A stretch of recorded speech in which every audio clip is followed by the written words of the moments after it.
भारतीय जनता पार्टीचा सिंधुदुर्ग जिल्ह्यातील आजचा हा अतिशय महत्त्वाच्या बैठकीचा आढावा बैठकीचा कार्यक्रम आहे। त्याचबरोबर सन्माननीय सर्वांचे लाडके महाराष्ट्र राज्याचे देवाभाऊ मुख्यमंत्री साहेब यांच्या आशीर्वादाने आज आमच्या या कोकणचे सुपुत्र सन्माननीय प्रदेश अध्यक्ष रवींद्रजी चव्हाण साहेब यांचं पहिल्यांदाच सिंधुदुर्गात आणि कोकणामध्ये आगमन होतंय। त्यांचं जंगी स्वागत।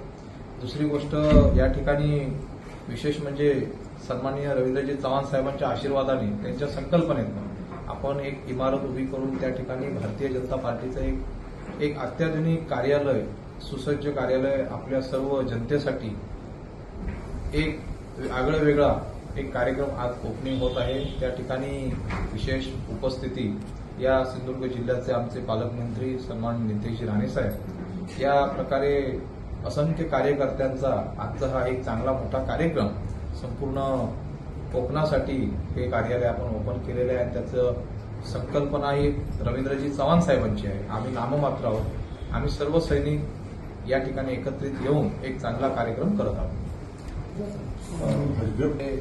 प्रवेश कोण करतायत या प्रश्नाचं उत्तर असं आहे की सिंधुदुर्ग जिल्ह्याचे जिल्हाध्यक्ष या प्रश्नाचं उत्तर देतील, कारण हा अंतिम टप्प्यातील शेवटचा प्रश्न आहे। कारण कोणाचा प्रवेश आहे मला सुद्धा माहिती नाही। प्रवेश हा वरिष्ठांच्या मान्यतेने, जिल्हाध्यक्षांच्या मान्यतेने त्यावेळी घेतला जाईल। विशाल भाई नाही, कोणावर बोलत नाही। आम्हाला कोणावर बोलण्याची अपेक्षा नाही आणि गरजही नाही।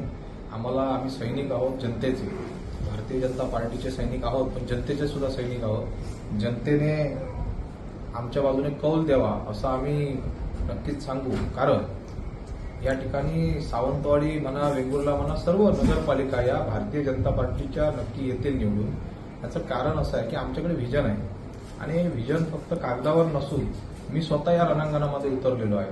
मी घर टू घर पायाला भिंगरी बांधून मी सावंतवाडी म्हणा किंवा वेंगुर्ला अनेक ठिकाणी मी फिरणार आहे। कारण मला एकच माहिती आहे की या ठिकाणी रोजगार आणि हॉस्पिटलचा प्रश्न अतिशय गंभीर आहे आणि महत्वाचा आहे।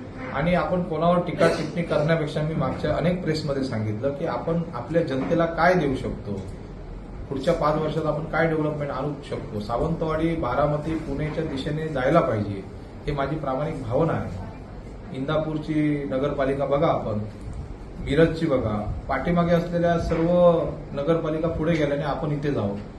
मी असं म्हणत नाही, कोणावर टीका टिप्पणी करत नाही, पण ती बुद्धिमत्ता असते की बाबा नगरपालिकेला निधी आणि निधीपेक्षा एक प्रायव्हेट सुद्धा निधी असतो, तो निधी आणण्याची क्षमता माझ्यामध्ये आहे, सन्माननीय रवींद्रजी चव्हाण साहेबांमध्ये आहे किंवा नितेशजी राणे साहेबांमध्ये आहे।